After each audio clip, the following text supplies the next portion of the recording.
And welcome back to Suikoden 2. Some episode. Well, in this number of episode was when I was. Oh well. The story had progressed in original way further than it is in this one. But it would be time to go to City Hall, and that's a guy who. That's all he says. Oh, but here's the south window, main building, City Hall.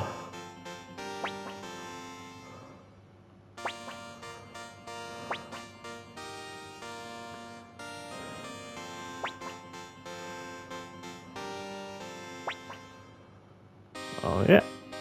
Grand Mayor seems quite reasonable person.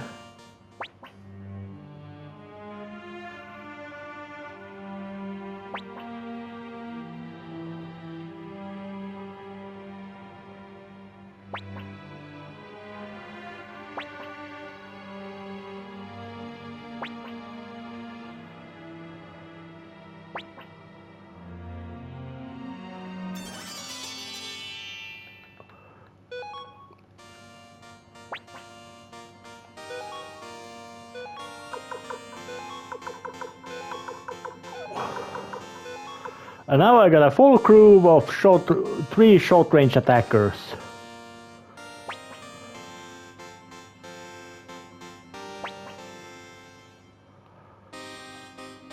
Oh yeah. Well, now we know some little bit more exposition about Victor. Yep. Looks like there's a reappearing villain. Despite being, as in killed in previous game, seems to have come back.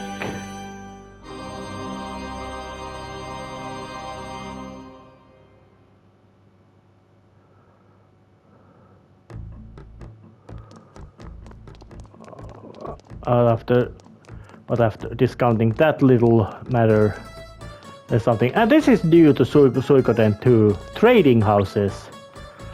In this, you can basically buy stuff,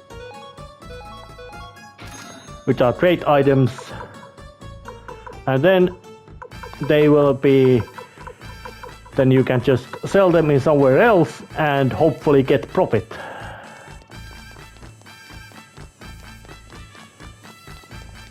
But let's just try to head to the inn first and see what's going on in here.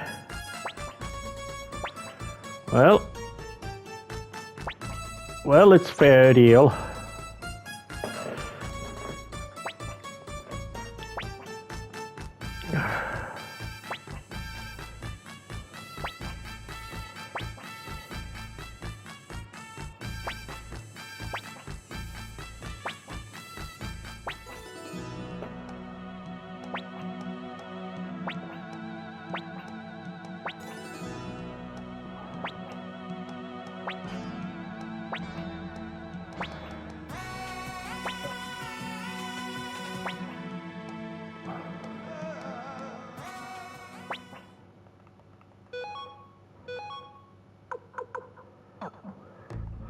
Except looks like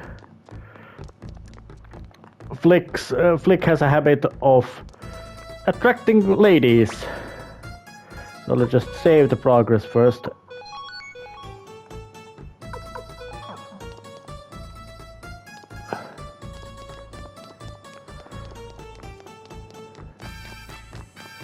But otherwise you could say that the south window is quite much of a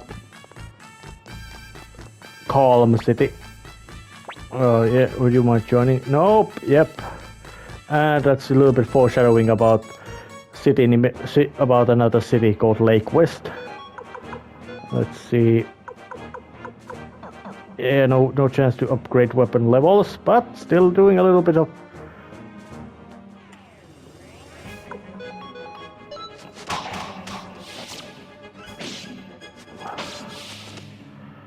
wiping out those critters.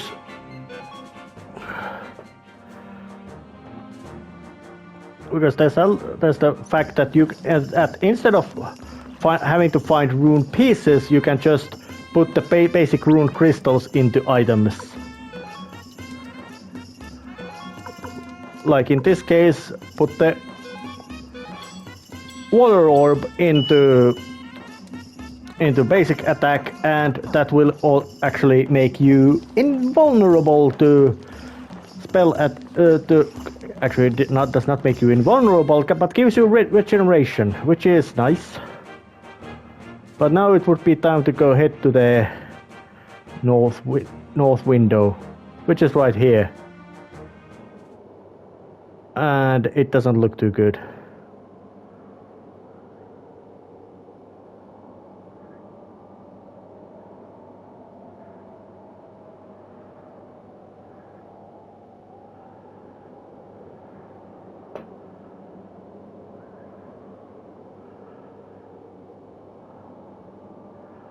Very much beaten to a torn apart.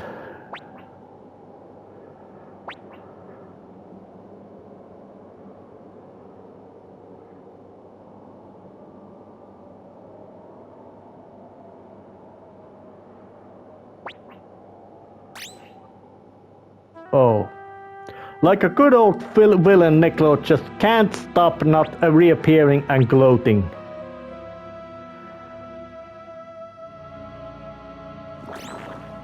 Yep.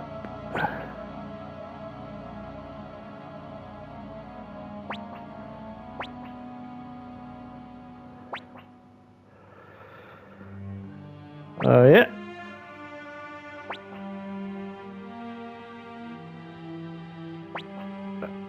I want not letting you. So once again, it's a battle that you can't win. So I can't run. So let's just put on the auto fight.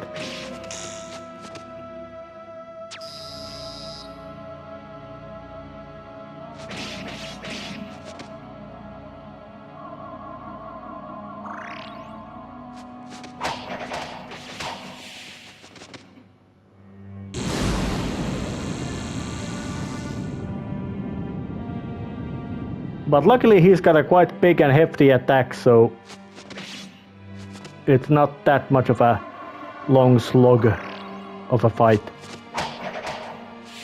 Yep, like previously, he can't be hurt. And overwhelms us with his magics.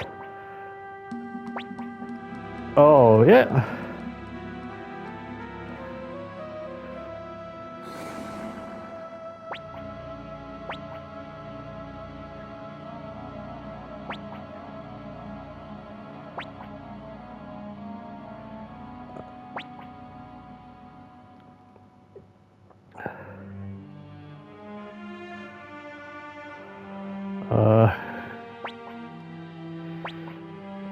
Yeah. Oh, actually, it sounds a kind of.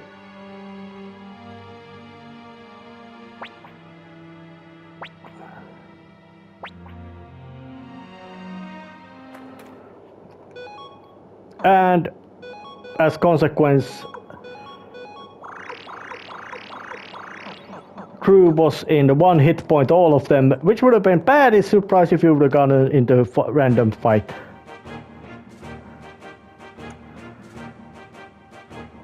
But now stomping to the south here and see what's going on in here. Yep, Cave of the Wind.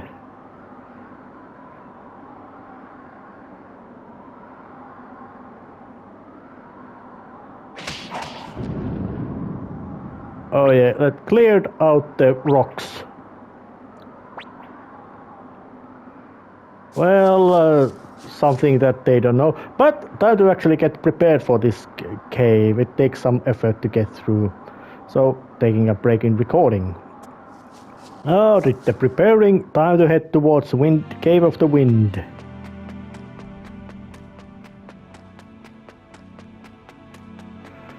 And it's a very much of this kind of grim, dour dungeon as expected. Lots of caves, spinny, dirty, grimy walls, but not so much any side paths or that kind of difficulties or exploration thing going on. And of course there would be enemies.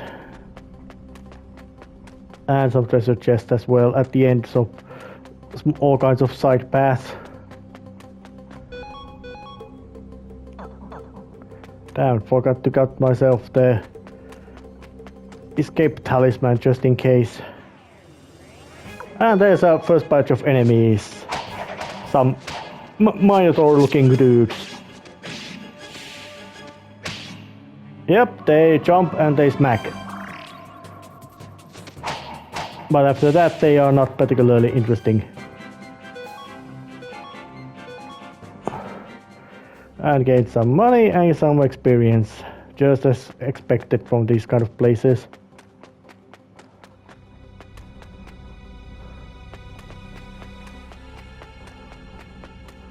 And there's a little treasure chest over here. Firewall, just a consumable spell.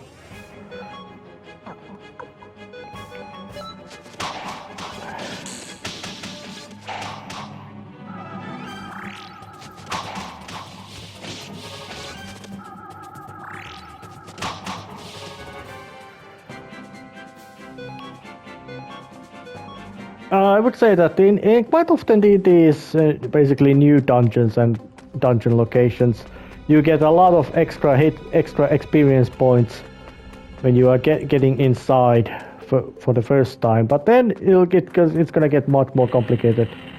And some push items puzzles again, and strong winds as well, meaning there's some navigational puzzle to do. And they're using the old-fashioned let's give some sort of tutorial things first at how these things work, and then just make them more and more complex.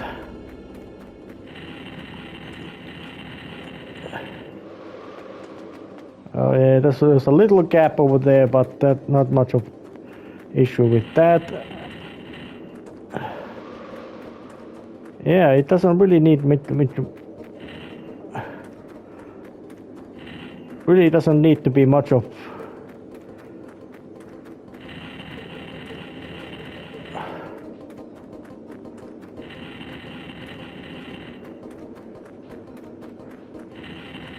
I wonder did they actually record a sound sample of rock being pushed against another rock just to do this dungeon.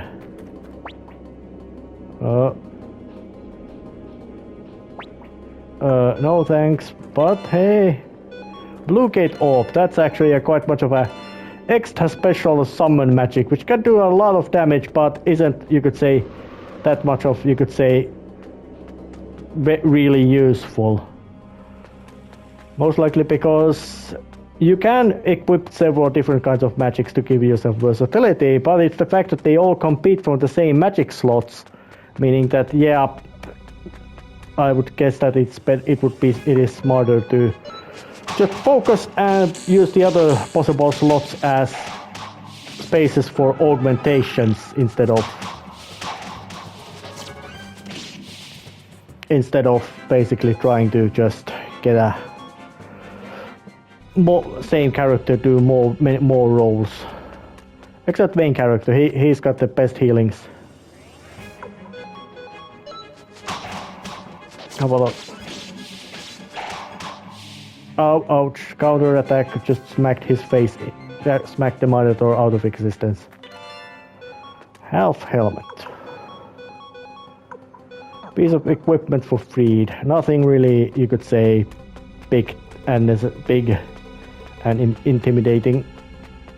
But I would say that the armor sets and armors and all that kind of things are not that big important thing in this game. Oh, somebody out here.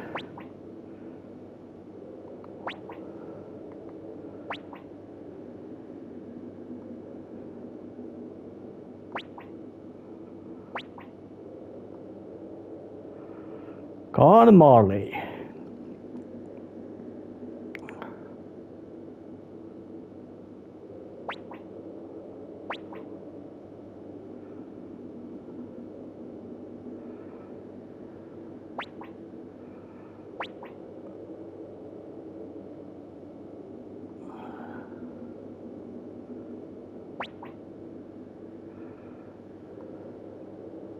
Actually, I don't think it was much of a it's basically intent.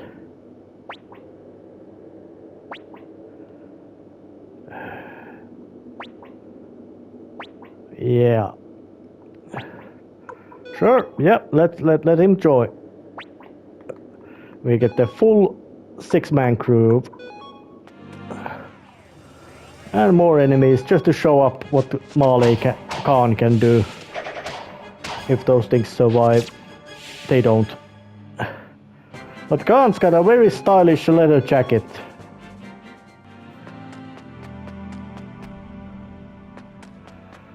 So it is still time to get forward. Yeah. And those who probably watched the previous series know that Hape, the Celestial Sword, has, you could say, kind of an attitude.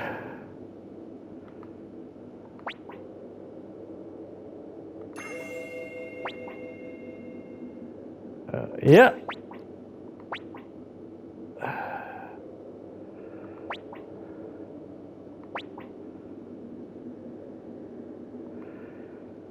Oh, yeah, he's got an attitude.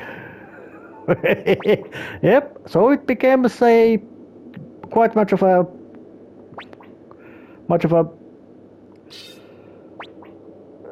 they became a fight. So so it looks like more like that they didn't get along so well. So, a boss fight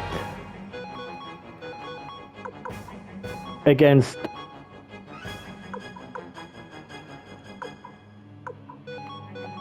the Night Spoon. So it is time to just keep smacking on enemies, and if I remember right, the Celestial Sword counts as undead, so Khan should be able to do some quite hefty chunk of damage to it. But it's basically just let's blast some magics to it. Yep, it can stab.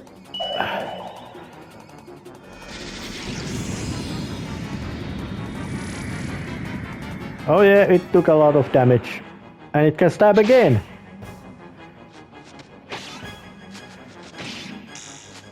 Zip. Got.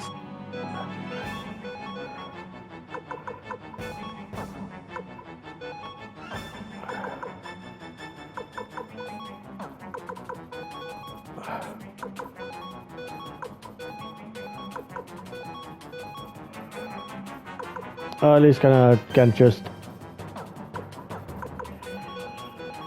eat some medicine.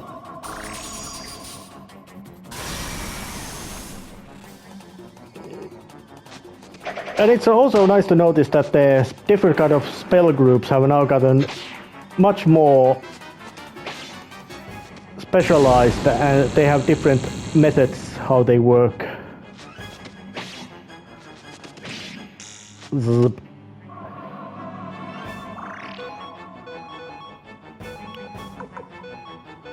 Let's blast out the battle oaths to get myself possibly some offensive buff in form of anger. I'd say that status effects in Suikoden are kind of a mixed bag. But anger does give you some extra damage, and it seems to be stabbing only the center column. Might be a case of Victor being there.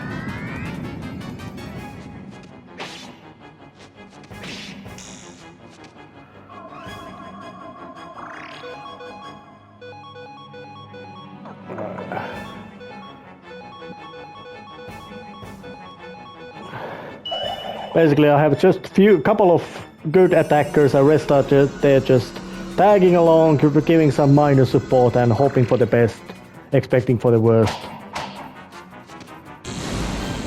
Ow, ow, ow.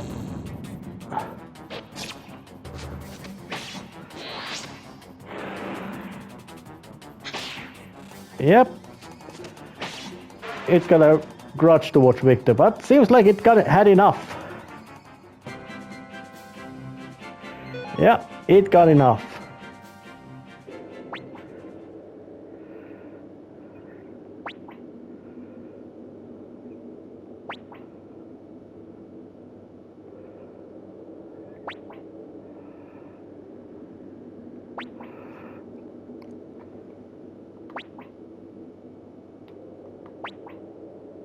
Oh yeah, and the Celestial Sword is not omniscient.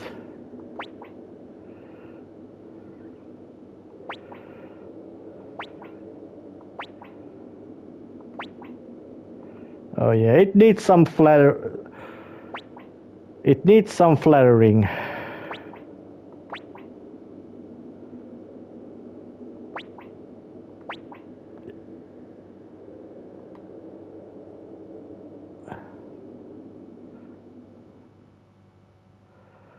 Well, but let's just take a save.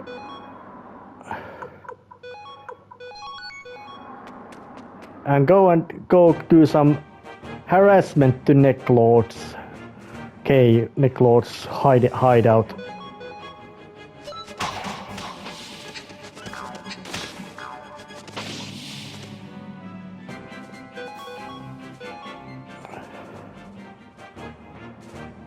That was just a little bit of a random encounter fight.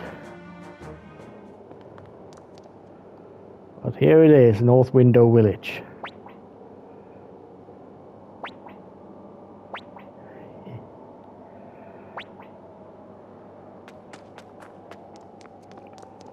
Oh yeah. A big tree growing right in the center of the yard. Yep, previously there would have been a blockage showing that yep, you can't get in. But now it doesn't apply, and there's also a nice case of organ music. But I would say that this might be actually a good place to end this episode, because, well, Necklord's gonna give a quite big fight over there. So, see ya next time. See ya.